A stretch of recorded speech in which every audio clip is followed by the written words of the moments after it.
Bienvenidos al aire de la radio y las imágenes de nuestro canal digital. En esta nueva entrega de Revista Integral Bienestar, lo estaremos acompañando con entrevistas, noticias y música, con los mejores consejos para una vida sana y plena. Revista Integral Bienestar es una coproducción del Grupo OM y Grupo Integral Bienestar para sus plataformas y redes sociales. Con nosotros, su conductora María Magdalena Skrepnek y panelistas invitados.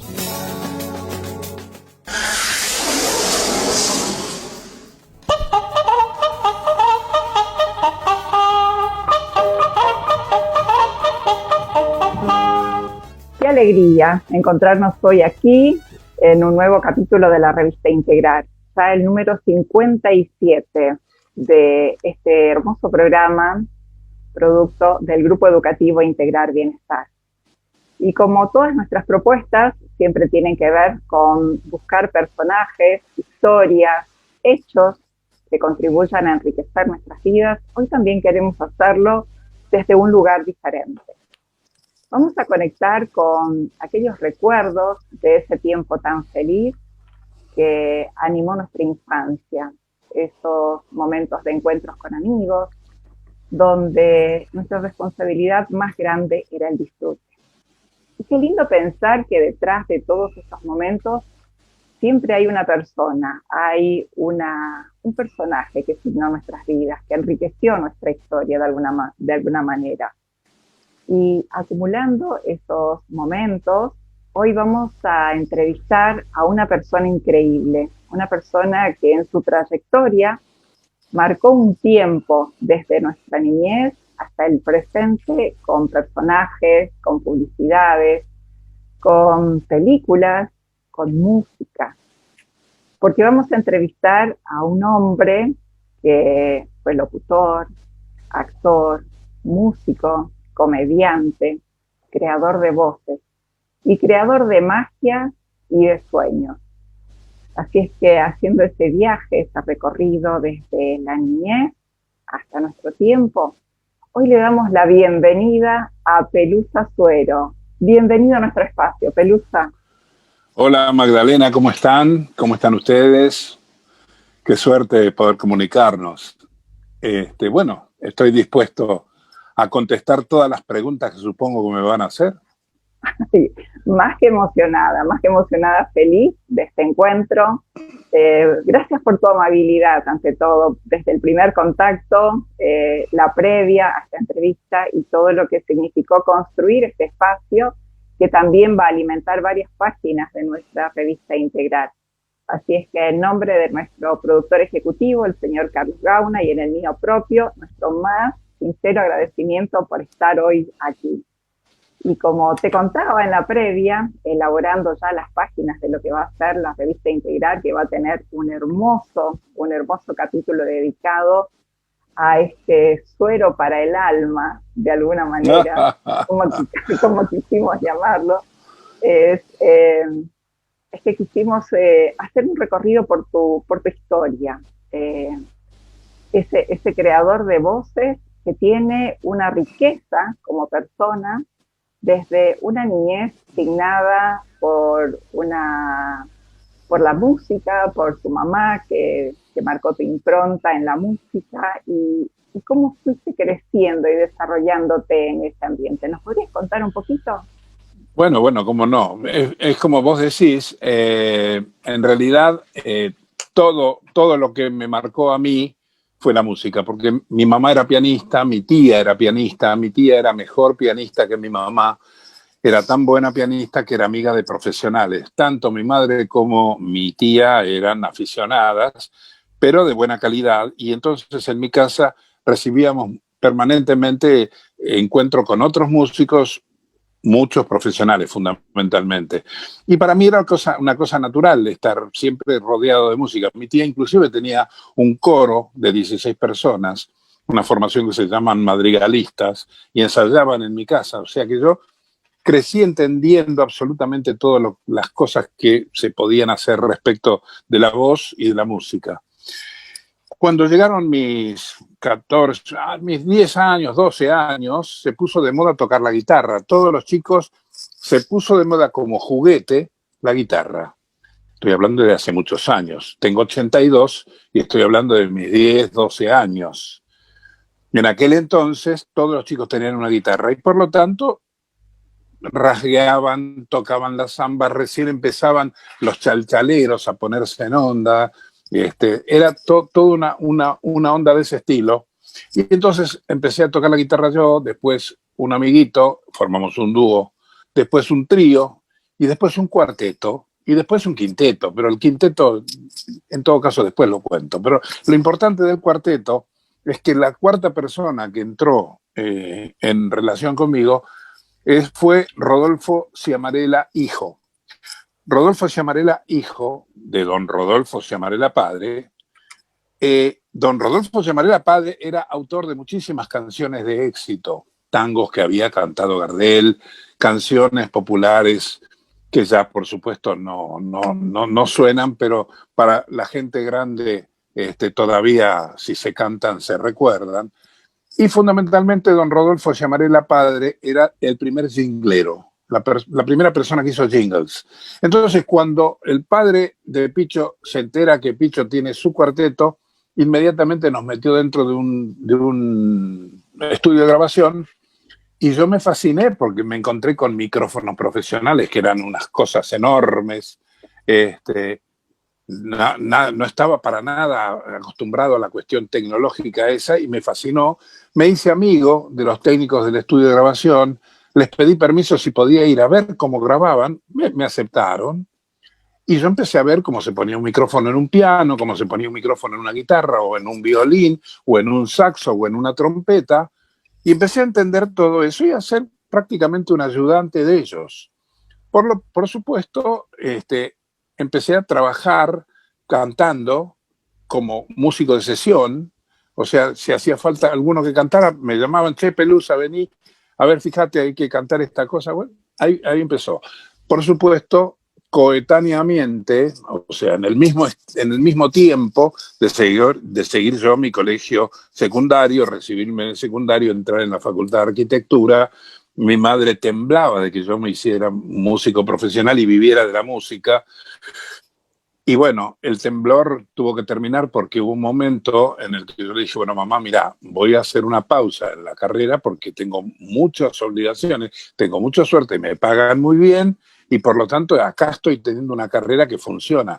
Después vamos a ver cómo va la otra. Y hasta el día de hoy no volví a la otra. Con cierta frustración, ¿no? Porque me hubiera gustado ser arquitecto. Todos los departamentos que compré los fui refaccionando, o sea que la arquitectura siempre da vuelta en mi cabeza. Pero bueno, ese fue mi principio. Entonces, bueno, me fui vinculando ya dentro del ambiente musical profesional y como datos importantes, tuve un trío que, bueno, por supuesto tocábamos con un trío, con un conjuntito, en los boliches, en los boliches de la noche. Mi mamá moría de miedo, pero a mí me encantaba. Y un buen día, quien dirigía musicalmente el conjunto me dice, mira, me tengo que ir porque me voy de asesor musical de los Guaguancó. Los Guaguancó, hasta ese momento, eran unos muchachos centroamericanos que habían venido a estudiar la carrera universitaria acá y se juntaban a 2 cuadras del boliche donde nosotros estábamos y siempre nos íbamos a tomar cerveza con ellos y ellos cantaban, tocaban y qué sé yo, nos hicimos amigos. Y hubo un momento en que los Guaguancó fueron contratados por el sello Odeón. Y entonces en el sello Odeón le dijeron, bueno, pero ¿quién es el que los dirige musicalmente? Porque hasta ese momento eran orejeros, tipos que musicalmente hacían las cosas de oreja. Y le dijeron, mira, no sé, bueno, mira, hay un muchacho, Miguel Luet, que es músico, que les puede hacer arreglos, que puede hacer una cosa, y lo contratan a Miguel, que era el que tocaba el piano conmigo. Y Miguel me dice, me voy a los Guaguancó, que hasta ese momento no eran nada. Le digo, no, pero escúchame, me dejas sin pianista, ¿qué hacemos? ¿Cómo?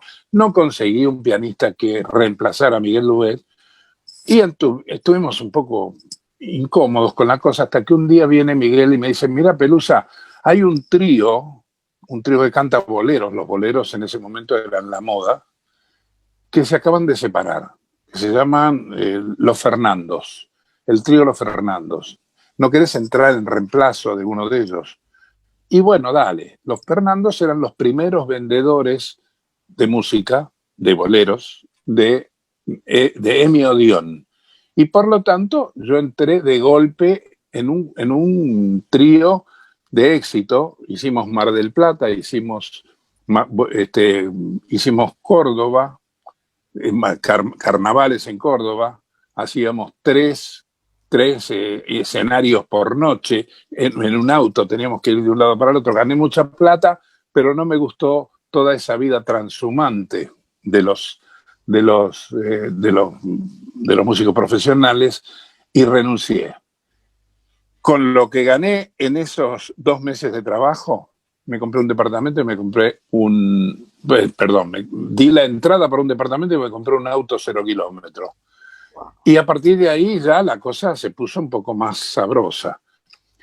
Por supuesto, yo pude trabajar mucho porque me hice amigo de Santos Lipesker. Santos Lipesker era un director musical de otro sello grabador muy importante. Y uno de los trabajos fue trabajar cantando en la orquesta estable de un programa de radio. Es raro decir un programa de radio con una orquesta estable, y una orquesta estable de 20 músicos. Lo que sucede es que estoy hablando de 1958, donde todavía el Canal 7 era el único canal. Tímidamente habían empezado, creo que Canal 9 o Canal 13, y después vinieron los Canal 9, 13, 11 y posteriormente el 2, a partir del cual explotó la televisión.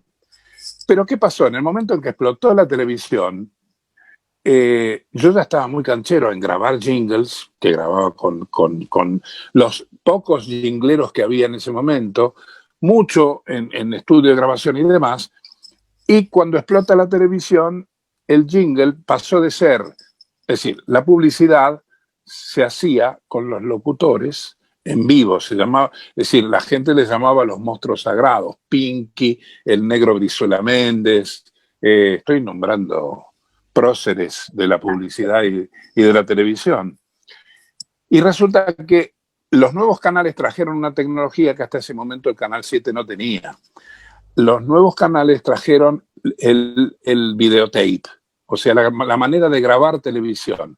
Hasta ese momento no era posible en Canal 7, no tenía videotape Canal 7, y entonces toda la publicidad era hecha en vivo. En el momento en que uno los estaba viendo, ellos estaban frente a la cámara.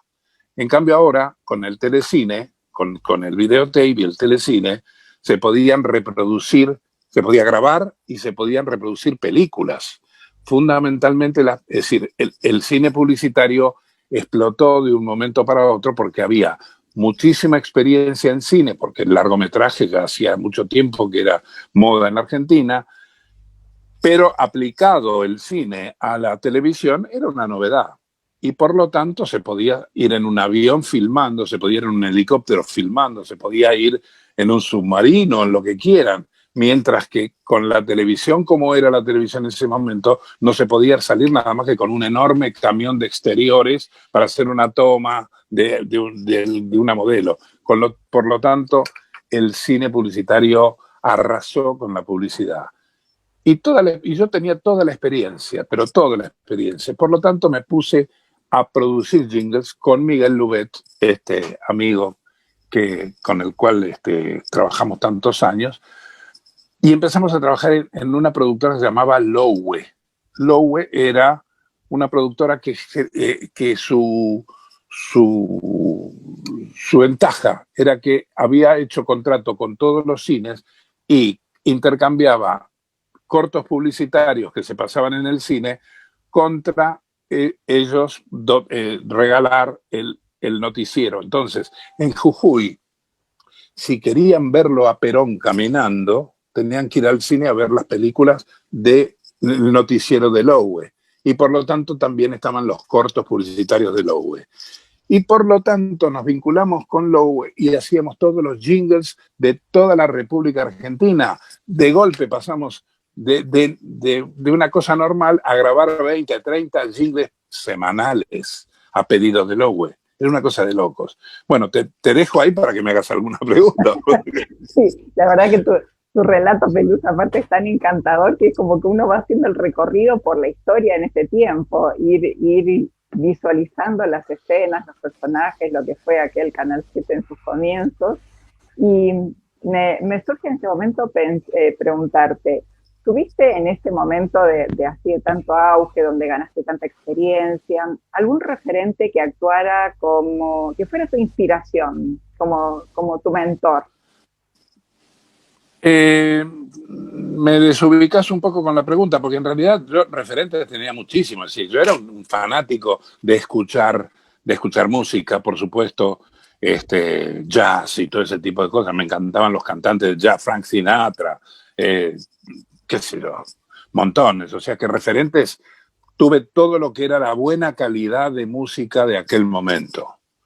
Y después, qué sé yo, es decir, vi muchas películas de dibujos animados en los cines. Bueno, todo el mundillo ese me encantaba. No tengo así en este momento un recuerdo preciso, pero bueno, me preocupaba enormemente todo. Y siempre me nutría y siempre trataba de estar al día en eso, ¿no? Qué fantástico. La verdad que conocer un poco más de tu historia y de todo este trabajo que viniste haciendo con tanta convicción, porque abrazar con pasión lo que te gustaba hacer, independientemente de la profesión, y seguir creciendo en ese campo, seguramente te llevaron a ocupar estos espacios así tan destacados. Cuando hablábamos en la previa, hicimos mención a uno de los programas que de alguna manera fueron digamos, los que te dieron el protagonismo y que nos hacen pensar en esa infancia por nosotros tan querida y que tiene que ver con todo el trabajo que hiciste con el equipo de los dibujos de García Ferrer. Y siempre me quedó... Bueno, claro. No, ojo, cuando yo llegué a García Ferré aproximadamente 10 años después de haber empezado ya con todo esto. Al final de los años 60, es decir, porque toda esta cosa que partió con la revista Dislocada, desde 1958 en adelante, a partir de ahí yo ya me vinculé permanentemente con el ambiente publicitario, cosa que yo no había tomado contacto demasiado, sí por los jingles, pero no con todas las agencias publicitarias y las empresas que eran atendidas por las agencias publicitarias. A partir de mi contacto con Lowe y demás, ya empecé a tener un contacto muy, muy firme. Y bueno, eso ya signó mi vida y toda mi intención y mi vocación por ser un servidor de la publicidad en serio. Qué sé yo, es decir, hay muchas... Tengo un matete de recuerdos porque, ojo, me estás escarbando en el pasado, ¿no es cierto? O sea que hay ciertas cosas que las tengo medio en nebulosa, pero bueno, ya me voy a ordenar. Bueno, yendo a ese punto justamente que nos encantaría, ya que estamos metiéndonos en el mundillo un poco que conecta a la época. Lo de García Ferrer, perdón. No, vamos antes. Ajá, a los personajes de Pluma Pluma, Takayama, la publicidad de Atma. No, bueno, pero esas son cosas de distintos tiempos. La publicidad de Atma está cercana al final de la televisión blanco y negro, cercana a 1978, donde empieza el Mundial de Fútbol y se inaugura la televisión color. Eso fue Takayama, pero ya vamos a llegar a Takayama. Bien. Es decir, previo a García Ferrer yo tenía ya muchísimos jingles grabados y haber trabajado en un montón de cosas, inclusive hasta como modelo, porque en algún momento era bastante más bonito que ahora, y como era bastante cara dura, trabajaba también poniendo la cara, ¿no? Pero bueno, no, importante todo el camino de García Ferrer. Después llegamos a ciertas cosas que me iré exhumando del pasado. Pero ocurre que había una chica que trabajaba conmigo que cantábamos también permanentemente jingles y todo, y hacíamos. Porque, claro, al ser yo productor, yo tenía necesidad de presentarle a los clientes que me compraban el jingle. Yo tenía que presentarle un jingle con instrumentos, con canto, con locución y con voces de dibujos animados. Por lo tanto, en los bocetos, para presentarle la idea al cliente, yo trataba de hacer todo lo posible. Tanto tocaba instrumentos junto con Miguel Lubet, que éramos socios, él era pianista, tocaba la guitarra, tocaba el contrabajo, yo tocaba todo, percusión y hacía la locución y hacía las voces de dibujos animados de los bocetos. Pero resulta que tratábamos de hacerlo de tal manera bien que nos aprobaran. Y por lo tanto quedaban aprobadas las cosas que eran boceto, y por lo tanto me aprobaban la locución, si bien yo no era un locutor. Y por lo tanto tenía una experiencia loca en todo esto. Y ocurría que no era exigible el carnet de locutor en los jingles, porque el carnet de locutor habilitaba para radio y o cabina de televisión en off. Y yo no trabajaba ni en radio ni en cabina de televisión en off, sino que trabajaba dentro de un estudio de grabación, y después lo que se grababa iba a proceso cinematográfico, con lo cual no era necesario tener un control por razones de censura, ¿no es cierto?, de quiénes eran los que trabajábamos. Con el tiempo después me fue exigido eso, pero ya te lo llegaré a contar. Bueno, la cuestión es que esta chica que trabajaba conmigo, Marión Aramburu, era cantante, se convirtió en la voz de Anteojito porque empezó a trabajar con García Ferré. Hizo Anteojito con otro locutor, un peruano, el peruano, ay Dios, bueno, Mansilla, acá me monitorean. Bueno, vení para acá para que no tengas que gritar. Claro, Pedro Mansilla.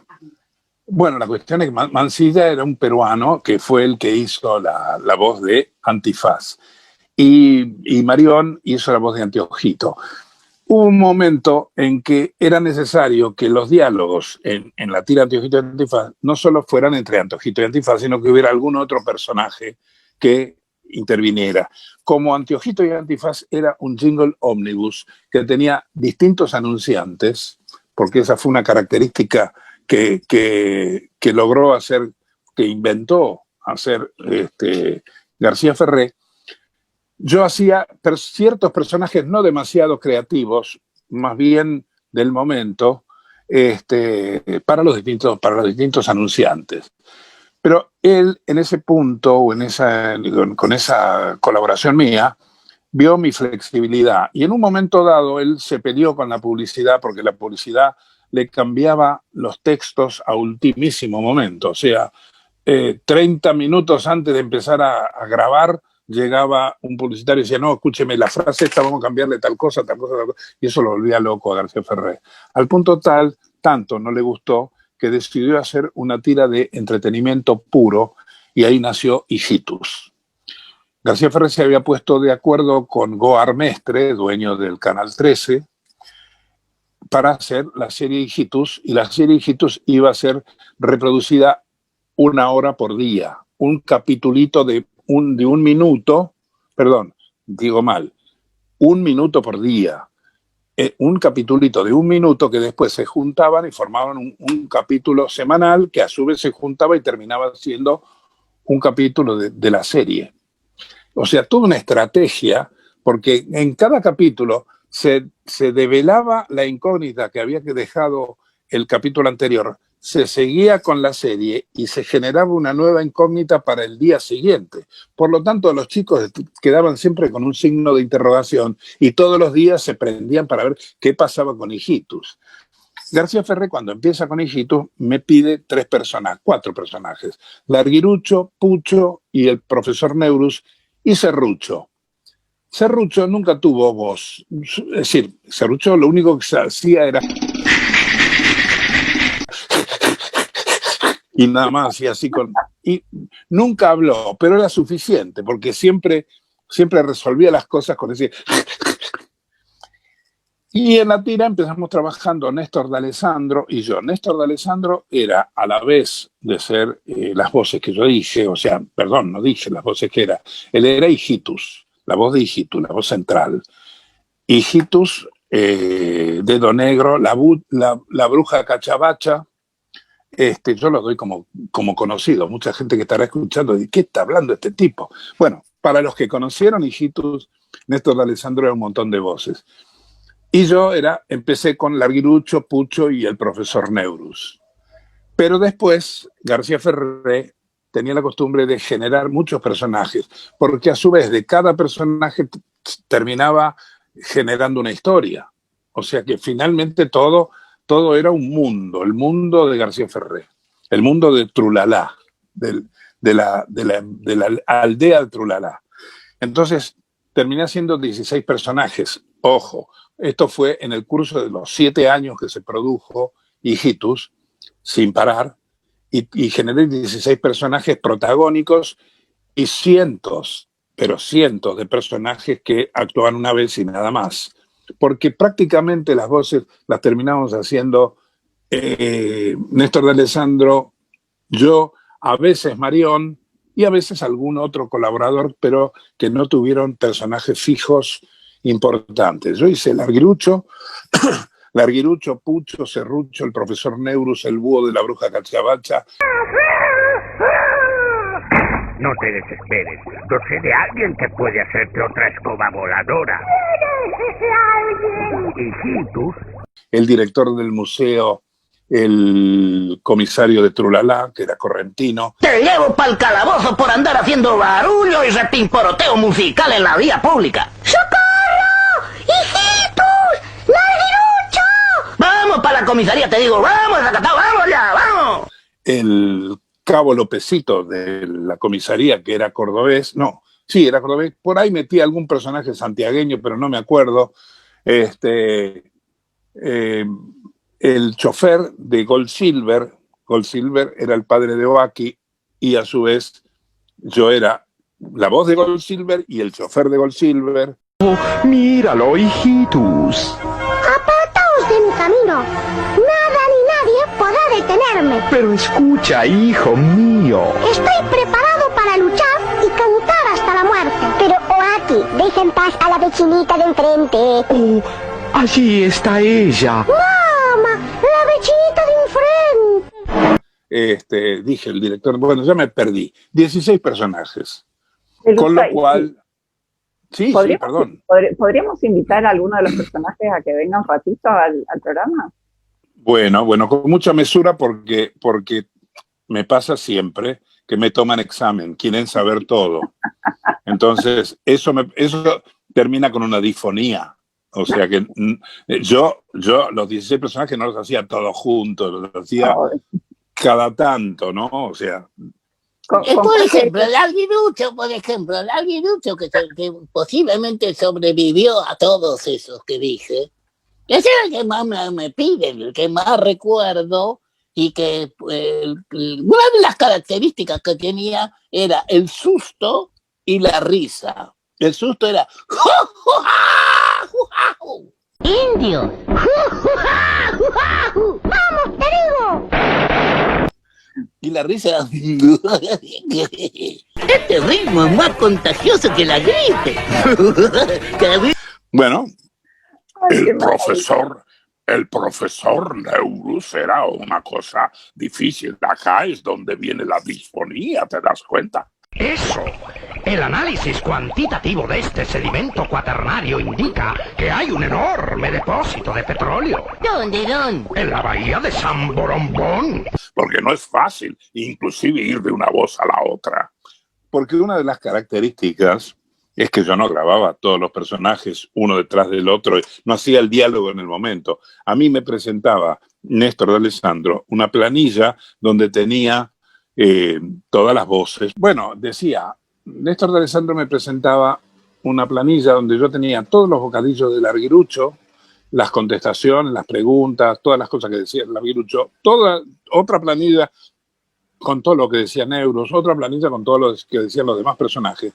Pero yo nunca me enteré qué pasaba yo no me enteré cómo ¿Cómo era la historia? Como él me dirigía, yo hacía toma 1, toma 2 y toma 3. Si en la toma 1, toma 2 o toma 3 estaba el sentido de lo que se debía decir, él me la aprobaba y seguíamos para adelante. O sea, trabajábamos a mata caballo, al galope.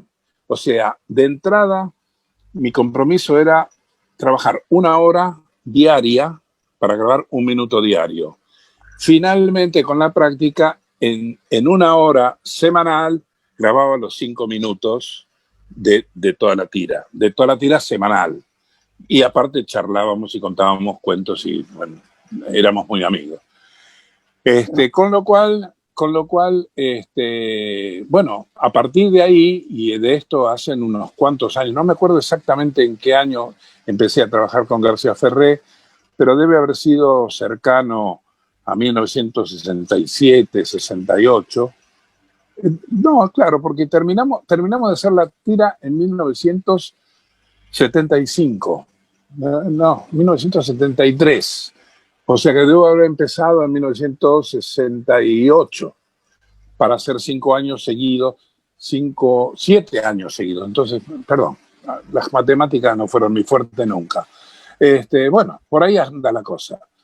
Pero bueno, a partir de ahí, Hijitus terminó, García Ferré siguió con otras cosas, pero lo que no dejé de tener relación nunca es porque yo intervine como larguirucho, porque fue el que sobrevivió a todos, en los 6 largometrajes que se hicieron de dibujos animados en la Argentina, que por otra parte es todo un mérito haber podido hacer 6 largometrajes de dibujos animados, porque no sé si la gente sabe que el dibujo animado es una cosa muy trabajosa, sobre todo como era originalmente. Ahora con la computación se hace muchísimo más rápido, pero antes había que dibujar aproximadamente unos 18 dibujos por cada... son 24 cuadros por segundo. A ver, ¿digo bien? Espera, tengo lío en la cabeza. 24 cuadros por segundo, sí. Y por lo tanto era una cosa de locos la cantidad de dibujos que había que hacer para llegar a 1 hora y media, como es un largometraje, 1 hora y media, 2 horas, que es un largometraje. O sea que eso era trabajo de 55 dibujantes que tenía García Ferré contratados. Eso es la gente cree que el dibujante de dibujo animado con un lapicito y unos colorcitos hace un dibujo, hace una película. No, es un señor trabajo. Es un señor trabajo. Bueno, con lo cual... ¿no? ¿Sí? ¿Perdón? Menuda cocina la del trabajo de la serie de Hijitus. Sí, no, pues sí, era un señor trabajo. Y por otra parte, también tuvo un grupo de dibujantes muy importante. Los dibujantes principales eran unos tipos, posiblemente te diría que de dibujo en sí sabían más que García Ferré. Era tremenda la capacidad que tenían. García Ferré era muy creativo y fundamentalmente lo que fue, y notablemente, fue un gran empresario, un enorme empresario. Que por eso desarrolló la revista Anteojito, que se vendió durante 26 años, una cosa así, y llegó a vender 460.000 ejemplares semanales que le dejaban $1 limpio por ejemplar. Así que date cuenta, estamos hablando de dimensiones que no se piensan, ¿no? $460.000 semanales limpios, por una revista, más las otras cosas. Y después la editorial, ¿no es cierto?, que ya tenía diversas revistas y demás. O sea, fue un señor empresario muy importante. Genial. Bueno, vamos a seguir haciendo un recorrido por la historia, conociendo un poco la vida de Pelusa Suero, ¿no? Que es lo que a nosotros nos interesa. Enfocarnos en el hombre, en ese hombre que fue llenando de magia, de color a través de las voces y también como actor. Así es que me encantaría que nos cuentes cómo fue trabajar en el programa de la revista Dislocada con personajes como Carlitos Balá, Juan Carlos Balá, Jorge Porcel. Así es. Bueno, claro. Pluma. ¿Esta pluma? Está 3 plumas. La revista de... son las 13 y 3. Y 3 plumas. Casa de Letiana y compañía Sociedad Anónima, proyectada hacia el futuro por su calidad y prestigio. Claro. En realidad, la revista Dislocada fue un semillero de ídolos. Es decir, vos exactamente nombraste a algunos pocos, que hubo muchos más, que inclusive te agradezco el recuerdo, porque yo tengo una memoria bastante frágil, y se me arma lío, porque la verdad, yo era muy dinámico, vivía metiendo la nariz en cuanta cosa pudiera. Y aparte terminé amigo de todo el mundo, porque tuve la suerte de desarrollar una especialidad que no era demasiado competida, por lo tanto tenía mucha suerte es decir, competida fue siempre, porque todo el mundo pensó que podía ser útil para hacer voces de dibujos animados. Pero las voces de dibujos animados, en principio, muchísimas veces me presentan como imitador, y yo no imito a nadie, justamente todo lo contrario.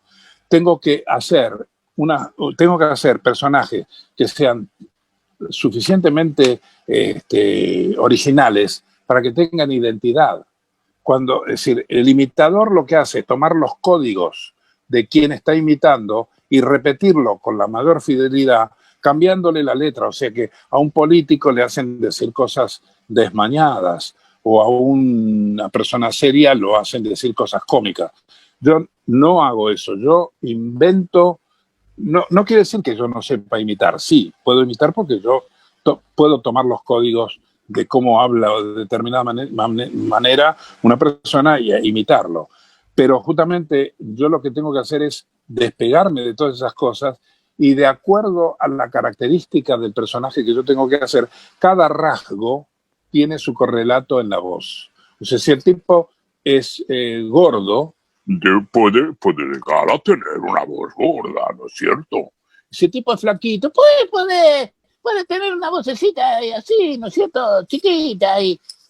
O por ahí un enano puede tener una voz tremenda. Y un longo tiene una voz chiquitita y que no sirve para nada. Estas son improvisaciones. Ahora, de todas esas pequeñas cositas que yo estoy contando, de la es decir, los personajes tienen rasgos que en general también hay otra característica del dibujo animado. El dibujo animado llega al colmo.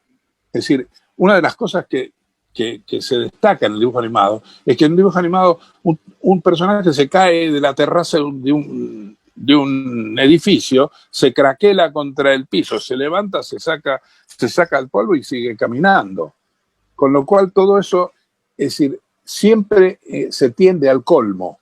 Entonces, es difícil generar personajes que puedan llegar fácilmente o al llanto total, o a la depresión total, o a la risa brutal, o al espanto, o todo ese tipo de cosas llevados a la máxima expresión, ¿no es cierto? Eso a mí no me costaba nada, y no me cuesta. Muchos actores no están acostumbrados a que se les solicite el colmo. En cambio, a mí es natural. Justamente ayer estuve grabando un comercial para un casino de Las Vegas, en los Estados Unidos, donde el protagonista es un hombre que tiene cabeza de león. Entonces, no habla en inglés, ruge nada más. Por lo tanto, yo pude hacerlo. Y aparte cantaba o sea, se mueve con una soltura dentro de las mesas de juego y demás, y cantando, y apuesta, y pierde, y gana, y recoge las fichas cantando. Por lo tanto, es sumamente divertido. Pero eso es, me llaman para hacerlo porque yo puedo hacer la voz de un león, ¿no? O sea, voces estentóreas. No sé si te estoy contestando lo que me preguntabas. Me encanta porque tiene que ver con esto de conocer un poco la cocina, ¿no? Lo que hay detrás de esto que vimos, que nos encantó y que marcó esa parte de nuestra infancia, donde esos recuerdos, esos sonidos, yo cerraba los ojos y veía al personaje moviéndose, y la verdad que es increíble. Bueno, ojo, yo dependo fundamentalmente del guión. Si el guión es malo, yo por más que haga la voz que sea, no puedo ni causarle gracia ni nada. Tengo una anécdota con eso, que por ejemplo, una vez me llamaron para grabar un producto que eran unas tapas de empanada. Lo voy a nombrar, aunque no sé si todavía existe el producto, porque hace muchísimos años que lo hice. Tapas de empanadas La Mosita. Es decir, toda la acción era entre gauchos. Tapa de empanada La Mosita. Entonces, el asunto era hablar así, ¿no? Como los gauchos, y entonces hacer las cosas. Pero resulta que el texto no era otro texto más que decir tapa de empanada La Mosita, muy linda, qué sé yo, no sé, pero no tenía una cuestión creativa, era más bien una redacción comercial común, pero la única diferencia es que estaban dichas por gauchos. Entonces me llaman, lo hago, el dueño de la empresa estaba en la grabación, aprobaron todo, pero al que no le gustó fue a mí. Yo decía, pero ¿cuál es dónde está la cosa atractiva? Y entonces le digo, escúcheme, a mí se me ocurrió una pequeña idea. Bueno, sí, está bien, ya estaba terminado, ¿no? Digo, ¿me permite hacer una cosa? Entonces, el último que decía tapas para empanadas La Mosita, de puro hojaldre. Entonces a mí se me ocurrió decir, tapas para empanadas La Mosita, de puro hojaldre. Se murieron de risa, no lo habían pensado. Le agregué esa cosa. Bueno, a ver, una de las cosas que yo he tenido hasta el día de hoy es ser caradura respecto de meter base en la creatividad de lo que me traen.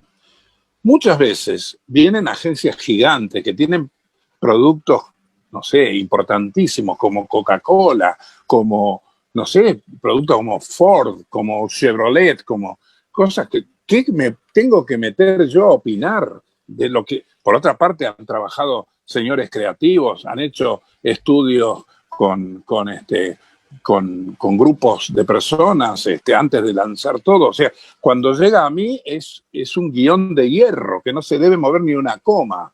Sin embargo, a mí se me ocurren cosas y de golpe, como tengo la mala costumbre de ser un criticón, les digo, sí, decimos así o decimos así. Muchísimas veces se cambiaron las cosas en el momento de la grabación. Porque, por otra parte, la grabación es donde la cosa se empieza a notar creativa. Tiene que ser creativa, en la medida de lo posible. Y cuando no es creativa a mí, yo pregunto, ¿para qué me llaman? ¿Para qué me llaman si la cosa no tiene que tener alguna picardía, alguna cosa distinta a lo habitual? ¿No es cierto? Pelusa, y hablando de creatividad, me encantaría que nos cuentes un poco de ese personaje misterioso que fue un avanzado para este tiempo de la música, allá hacia finales de la década del 60 con Napoleón Pupi. Y algunos temas como Trisagio de soltero, Ellos me quieren llevar. Bien, sin embargo tú te fuiste y los días no pasaban más y así yo ya he perdido la razón. Entonces, ellos me quieren llevar, ellos me quieren llevar a un bonito lugar divertido y gris donde estos muchachos vestidos de blanco estarán día y noche y seremos felices y daremos saltitos y por eso me quieren llevar. Dios mío, bueno, ocurre que claro, volvemos para atrás en todo el tiempo. Yo vivía grabando en estudios de grabación y había un productor, Jaco Seller, productor de CBS Columbia, que viene un día y me dice, mira, Pelusa, tenemos que grabar un tema, porque va a salir un disco simple. De un lado, Mr. Trombón era un músico argentino que tocaba el trombón muy bien, y del otro lado no tenemos nada para terminarlo y tenemos que sacar el disco. No podemos grabar. Yo recibí un tema americano de un tal Napoleón no sé cuánto, que es un tipo que lo quieren llevar al manicomio, porque el tipo se volvió loco, y lo quieren llevar al manicomio, y el tema se llamaba Ellos me quieren llevar. Ellos me quieren llevar, era una especie de rap, ¿no? No me acuerdo la letra en este momento, vos me retrotraes a una etapa de muchísimos años atrás. Pero era toda una cosa así, que habría que hablar así. Y a todo esto, el tema estaba en inglés. Y él que hablaba inglés me hizo una especie de traducción, pero que no tenía la salsa suficiente como para gustar acá. O sea, era interesante el tema, era un tema que daba para mi locura también. O sea que yo podía ser el intérprete que lo hiciera en castellano, pero bueno, finalmente terminamos escribiendo una nueva letra, ¿no? Y era algo así como, ¿recuerdas cuando me dejaste y yo me... No, tú pensaste que era un chiste y reíste y ahora ellos no me pueden dominar. Bien, entonces Bueno, la cuestión es que lo metieron en el disco, pero ¿qué pasó? Mr. Trombone en una gira tuvo un accidente y se mató. Y por lo tanto quedó mi tema, es decir, ya no lo pudieron no lo pudieron presentar al disco porque se había muerto Mr. Trombone y quedó suelto mi tema. Y al tiempo viene Jaco Selle y me dice, bueno, mira, para terminar tu disquito tengo un tema que se llama, un tema de un venezolano, colombiano, que se llama El Trisagio del Soltero. Todos con mucho decoro para alcanzar el sufragio, decide el siguiente coro de nuestro eterno trisagio. Tanto que estallen los hielos del matrimonio, libradnos. Si de penas los solteros quisieras veros librados, escuchad con atención las quejas de los casados, pues son cosas tan horribles que parecen del demonio, las que sufren los idiotas que entran al matrimonio. Que era un cura y un monaguillo que hablaban mal del matrimonio. Era una letanía. Y entonces también ocurre que estaba muy hablado en modismos colombianos o venezolanos, y algunas cosas se entendían y otras no se entendían. Finalmente yo terminé haciendo una letra bien al estilo, era un cura y un monaguillo que le contestaba. Por lo tanto lo grabé, terminamos el disco, sale el disco y fue un reguero de pólvora. Esa cosa que uno no se imagina que de golpe, claro, también hubo otra coincidencia. Yo, locutor, amigo de todos los locutores, amigo de la gente del ambiente, sale un disco mío y le puse, y como seudónimo me puse Napoleón Pupi. Y entonces digo, che, mirá, grabé un disco, qué sé yo. Entonces, de golpe, en un día, todas las radios pasando el tema Ellos me quieren llevar y pasando El Trisagio del Soltero por radio de Napoleón Pupi. ¿Y qué pasa? Era la época de Onganía y por lo tanto el cardenal Caggiano se ofendió muchísimo de que hubiera un cura y un monaguillo que hablaban mal del matrimonio. Y por lo tanto, como legalmente no podían prohibirlo, no podían prohibir la venta, lo que prohibieron fue la difusión. Y cuando la difusión fue un reguero de pólvora. Y por lo tanto el disco se entró a vender como loco. Pero inclusive en Mendoza y en San Juan, el obispo de San Juan, o el obispo de Mendoza, prohibió la venta. Cosa que no podía, y se podía hacer acreedor a un juicio porque había otra alternativa. Y entonces le digo, no, vamos a hacer una cosa. Vamos a hacer la publicidad que es el disco prohibido. Y como hicimos el disco prohibido, fue peor. La gente se quería enterar de qué era el disco prohibido. Y fue una venta loca. Escuchame, vendí 360.000 discos en 3 meses. Era una locura. Bueno, de todas maneras, imagínate, a partir de ahí tracé toda una estrategia de qué íbamos a hacer con Napoleón Pupi. Napoleón Pupi se iba a convertir. Es decir, Napoleón Pupi no podía ser argentino, no se sabía de dónde era. Era internacional. Y Napoleón Pupi no ponía nunca la cara. Entonces, Napoleón Pupi se convertía en un dibujo de una historieta. Como yo tenía tantos amigos dibujantes, inmediatamente ya hicimos una historieta. Bueno, había todo un reguero de pólvora. Pero ¿qué pasó? no nos pudimos entender claramente con el estudio de grabación.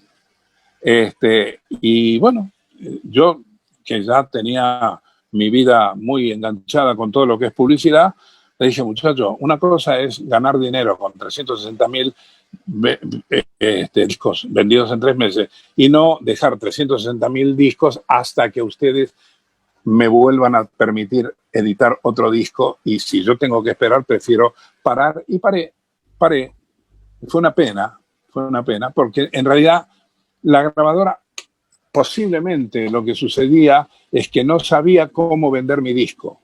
¿Por qué? Porque los que vendían, los que promovían el disco, lo promovían con los DJs y en los boliches de baile iban y regalaban para que la gente bailara. Pero la gente, ponían el disco mío, la gente dejaba de bailar. Con lo cual era un lío. Había toda una estrategia nueva que en su momento la grabadora no entendió, y bueno, no sacamos más nada y se acabó. No le presté más atención. Me dio rabia, en realidad. Quedó ahí el misterioso Pupi, entonces. Así Pelusa, es, pero bueno. Como la vida Sí. es una sucesión de hechos, de vaivenes, vamos hacia atrás con recuerdos, venimos a tiempos más contemporáneos. Sí. Me gustaría que nos hagas recordar un poco de alguna de las publicidades con las cuales más te sentiste identificado en nuestro país. No sé si más identificado, pero por ejemplo, sí, yo me identifico con la mayoría, con todos.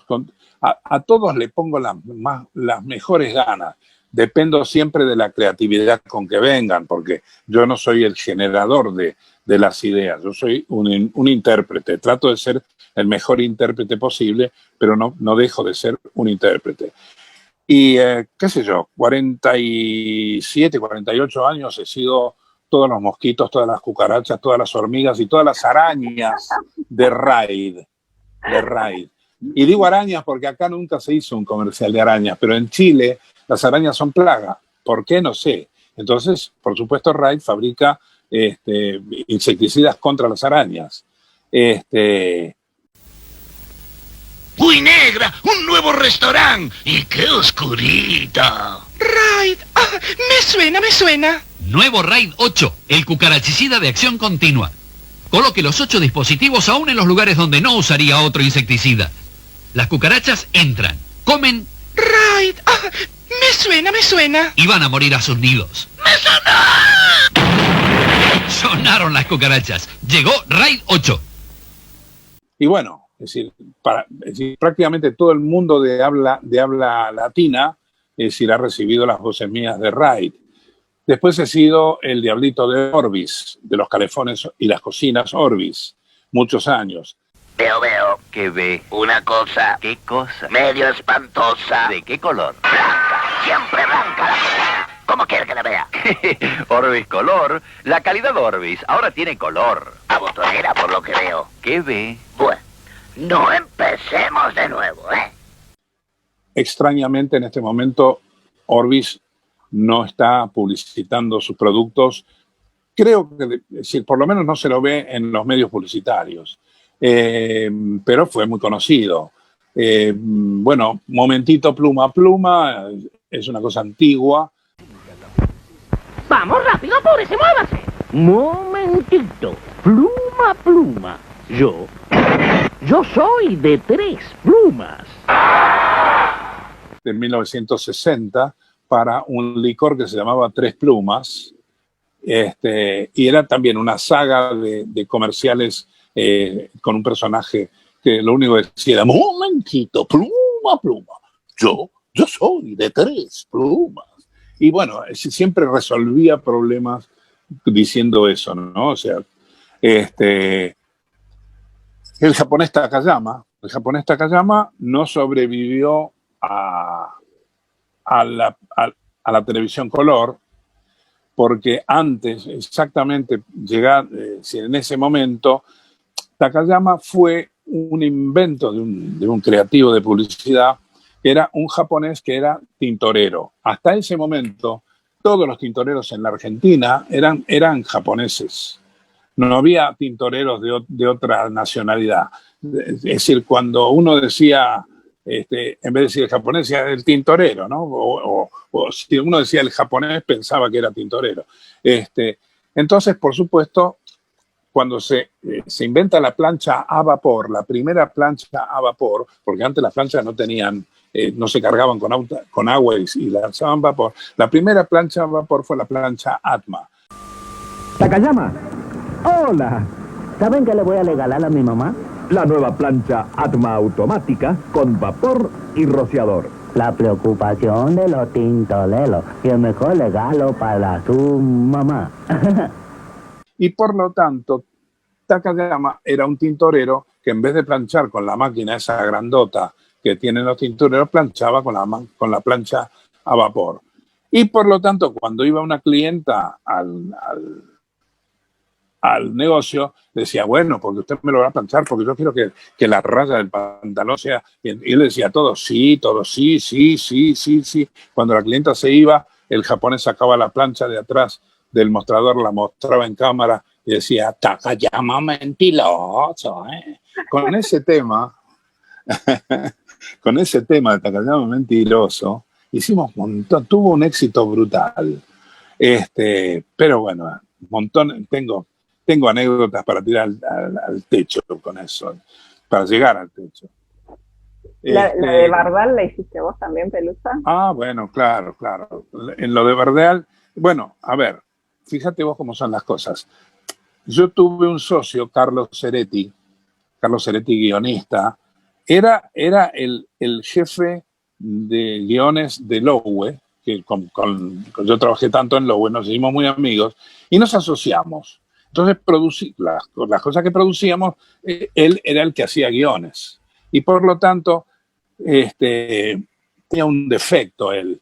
Tenía el defecto de que yo le llevaba un pedido de un cliente y él me contestaba con 20 ideas distintas. Y entonces yo, que lo tenía que ir a vender, el cliente me decía, bueno, qué buena idea esta, pero ¿y por qué no la ponemos? Esta no la ponemos acá y esta otra. Y al final hacían un refrito de ideas que terminaban matando, es decir, la fluidez del comercial. Hola, señora Vagoneta. ¿Cómo está su bebé? ¡Enorme! Mire, ya le salió su primera bujía. ¡Ay! Pero con esta vida, ojalá que no padezca carbonización en sus bujillitas. Pero usted puede prevenirle la carbonización dándole Topoil, el aditivo para gasolina de Bardal. ¡Qué maravilla! Y yo también lo puedo usar. No solo puede, debe. Míreme a mí, con Topoil en mi gasolina, lleno de potencia y con unas bujías encantadoras. No solo de gasolina y aceite vive el coche. Entonces yo le dije, Ceretti, hagamos una cosa. Vos dame uno para que digan que sí y otro para que digan que no. Y con eso estamos. Yo voy a defender el que digan que sí y el cliente que me diga que no. O sea, ya el cliente cumplió con su censura. Y bueno, de esa manera trabajábamos. La cuestión que teníamos mucha cercanía, mucha cotidianeidad. Y yo le estaba contando a Ceretti cómo era el ruido de los motores diésel de los primeros autos que venían con motor diésel, que eran, es decir, Perón, en la época de Perón, imagínate qué época te estoy hablando, es decir, antes del 55, yo era chico, por supuesto, los chicos nos quedábamos, había calores de los veranos, como estos calores que estamos sufriendo en estos momentos. Entonces, el motor diésel era un motor difícil de arrancar. O sea, para arrancarlo había que gastar mucha batería. Por lo tanto, los taximetreros, porque el Mercedes 170 fue dado a los taximetreros, todos los taxímetros eran Mercedes-Benz en aquel momento, no apagaban el motor, pero en los calores se paraban en las esquinas, levantaban el capó y los pibes íbamos a mirar cómo funcionaba el motor. Y por lo tanto, yo le contaba a Ceretti, digo, ¿sabe cómo sonaba? Sonaba así.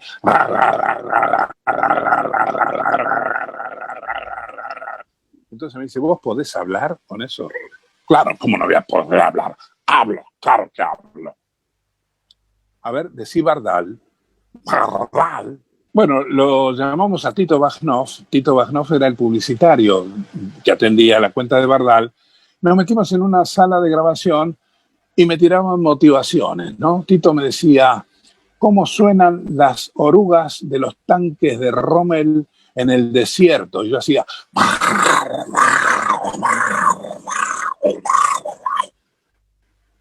Entonces, bueno, le llevamos eso a Bardal. Bardal, o sea, el presidente Bardal lo compró y desde ese entonces hasta hoy sigue pasándose por radio.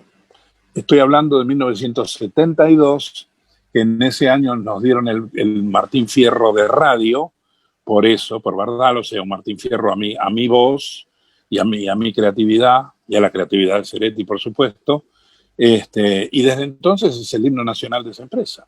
¿Por qué no dejas ese juguete y te subís a este trueno, eh? Lo de trueno es por la explosión, ¿verdad, mijo? La próxima vez, usa TIR de Bardal. Use TIR de Bardal todo el año y tendrá motor y radiador protegidos por muchos más kilómetros. ¡Bardal! ¡Bardal! Wow, casi 50 años haciendo la voz de Bardal. Sí. Increíble. Sí.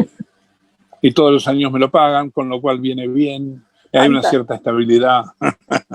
Buenísimo. Pelusa, hay un personaje creado por Caloi que ha trascendido y todavía está vigente. ¿Cómo fue para vos ponerle la voz nada más ni nada menos que a Clemente? Siguiendo con nuestra campaña de poner los vuelos intercontinentales al alcance de todos, acá van algunas sugerencias más. Por ejemplo, hay que poner boleto escolar para todos los estudiantes que estudian en la Sorbona. También descuento para hinchadas que van a alentar a su equipo en el exterior. ¡El porvenir! ¡El porvenir! ¡El porvenir! ¡El porvenir!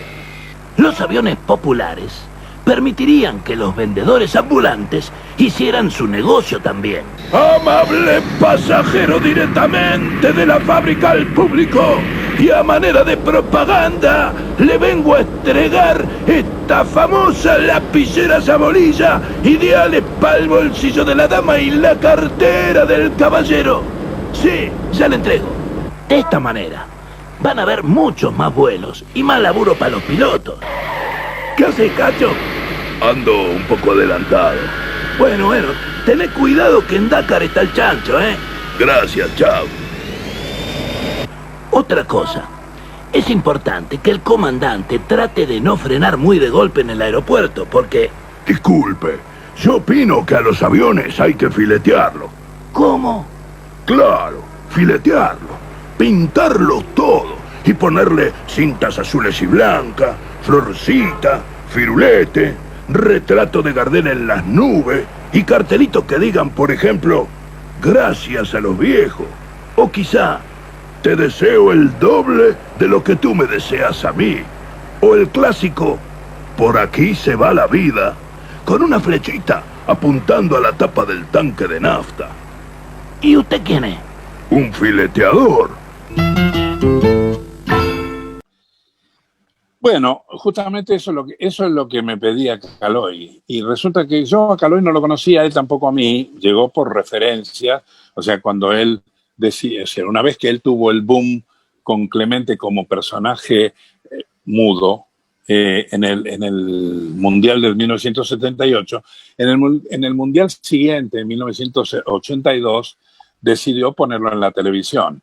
Pero para ponerlo en la televisión, Clemente tenía que hablar. Entonces, ¿qué voz tiene que tener Clemente?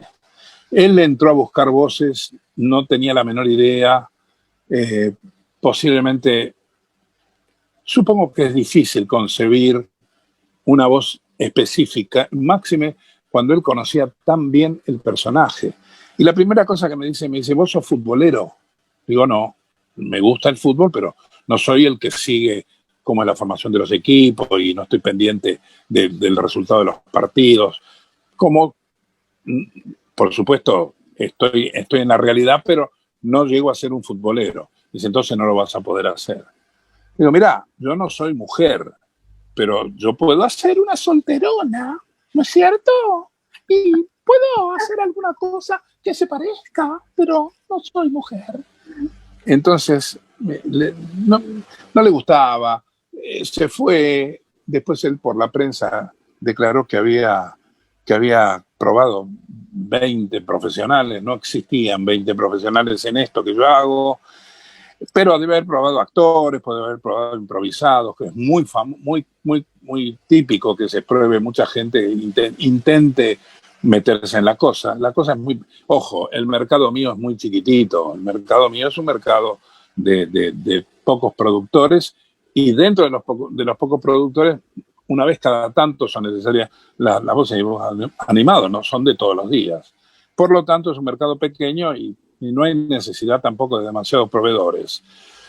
Bueno, la cuestión que vuelve a mí, estaba muy desconforme, no había caso.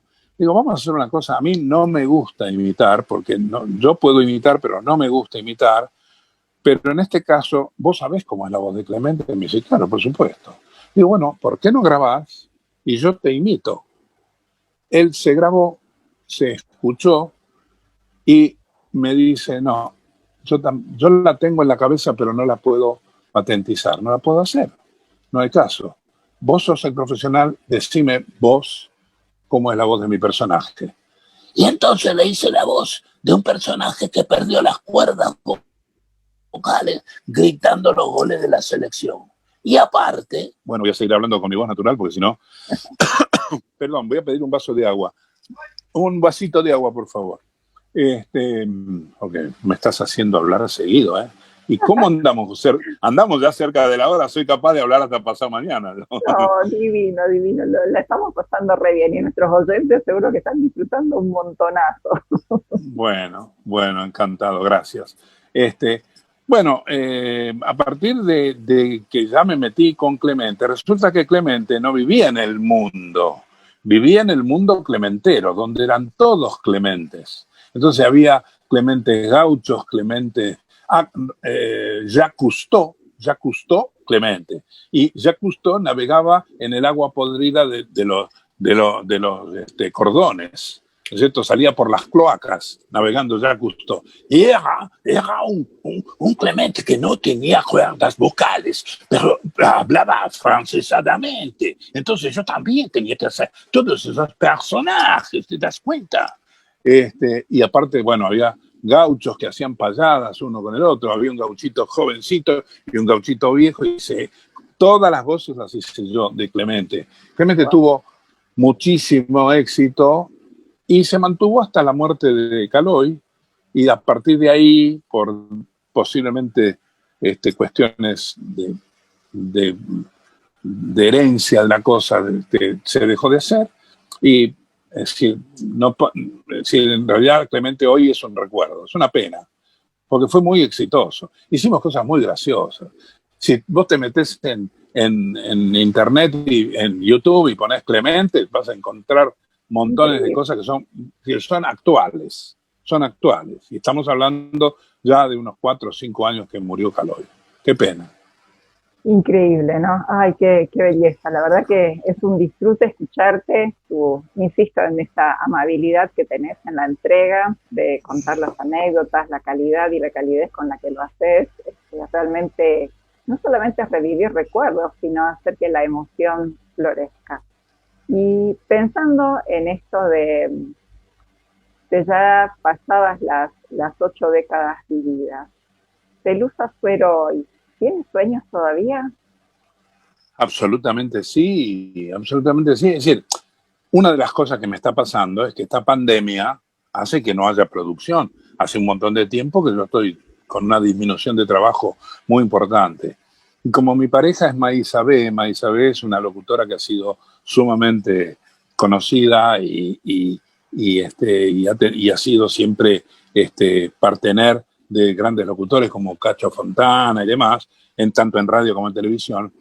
Nos conocimos también trabajando en publicidad, como 40 años, por supuesto. Ella estuvo casada, y yo también, y demás, y éramos compañeros de trabajo, pero pasó el tiempo, nos olvidamos, nos dejamos de ver, y hará 1 año y medio, después de muchos años de no hablar con ella, un amigo me dice, che, mirá, quiero poner una escuela de locución en Río Negro, ¿me podés recomendar a alguien que pueda enseñar? Le digo, mirá, si hay alguien que podés convocar es Maisabel, porque ella se jubiló en el ISER siendo profesora de castellano neutro, profesora de doblaje, profesora de locución, o sea que muy completa.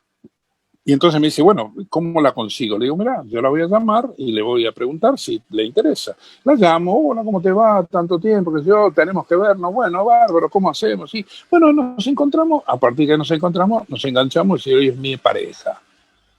Y por lo tanto, con esta pandemia, que la pandemia es económica, es política y es sanitaria, la cosa paró.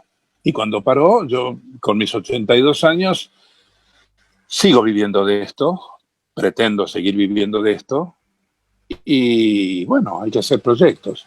Y en este momento el proyecto es hacer cuentos, o sea, grabar cuentos cortos para subirlos a YouTube, y en base a eso hacer un catálogo de cuentos que es decir, hasta el momento los estoy haciendo a nivel de intermedio, un nivel intelectual intermedio. No son cuentos para niños, son cuentos para adultos desde 20 años para arriba, y de todos, algunos graciosos, otros dramáticos, pero de buena hechura, digamos, por lo menos de buena literatura. O sea, yo no soy el autor de los cuentos.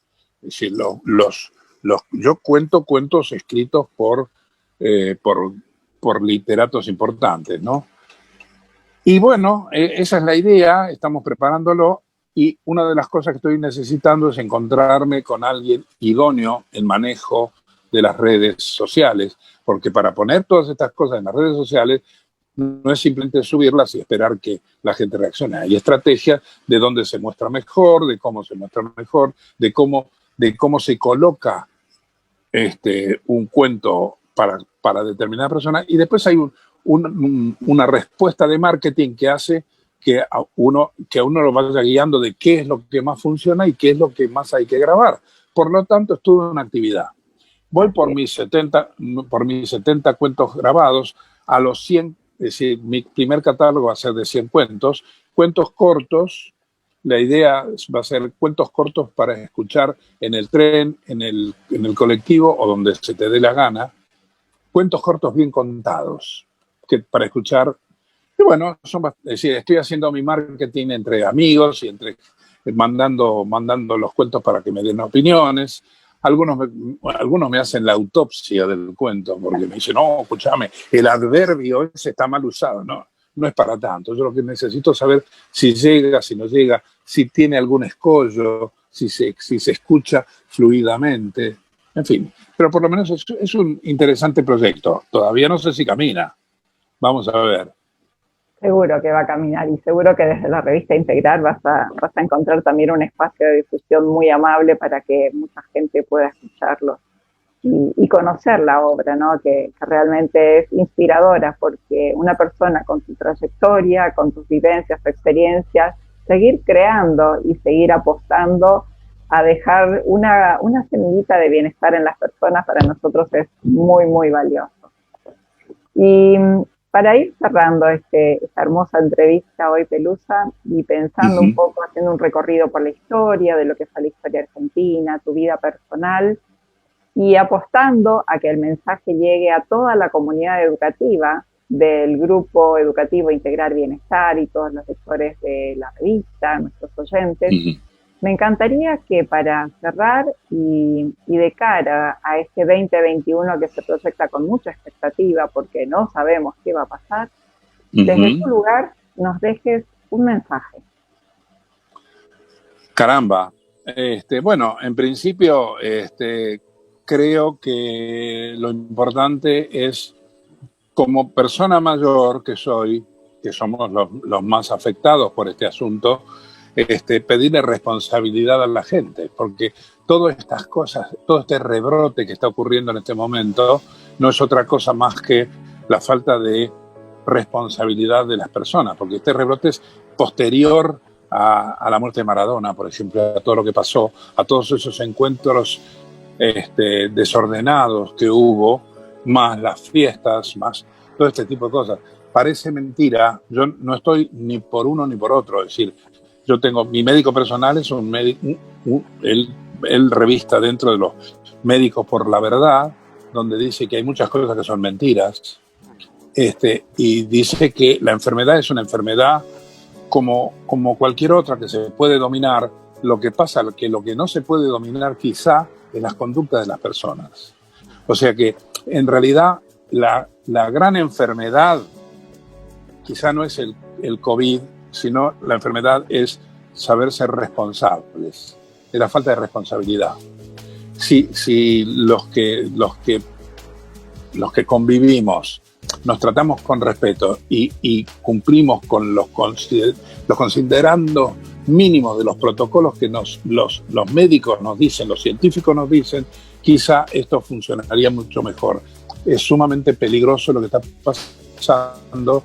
Ojo, no solo los argentinos, estamos viendo lo que está pasando en un país inusitadamente enloquecido como los norteamericanos, o lo que está pasando en Europa, o lo que ha pasado con Japón, con China, donde se dio el principio, donde los tipos dicen que lo tienen muy controlado. Porque claro, son pueblos posiblemente mucho más responsables, no sé si decir responsables, tienen disciplina, son disciplinados, mientras que nosotros con nuestras individualidades y nuestro que me importa y qué sé yo, no estamos haciendo lo que corresponde. Perdón, vos me pediste una idea, yo rajé inmediatamente para la circunstancia que estamos viviendo hoy, ¿no es cierto? Después, qué sé yo, puedo decir un montón de tonteras, pero realmente lo que me preocupa seriamente es que podamos superar todo esto, que no lo vamos a superar mágicamente, lo vamos a superar cuando despertemos a la responsabilidad. Ese despertar de conciencia, ¿no? Que implica también cuidarnos unos a otros por sobre todas las cosas. Bien, Pelusa, quiero hacerte llegar el más profundo reconocimiento y agradecimiento de nuestro productor ejecutivo, el señor Carlos Gauna. Mis saludos para él. Además es el director de nuestra revista y ya está todo el equipo trabajando en la producción de lo que va a ser una maravillosa nota para nuestros lectores. En nombre propio quiero simplemente decirte gracias por esta hora de risas, esta hora de emociones, esta hora de recuerdos tan lindos que me llevaron a aquel primer televisor blanco y negro que plac para cambiar de canal. Que había que mover la antena arriba para tener mejor resolución. Tal cual. Imagínate acá en el interior de la provincia de Misiones.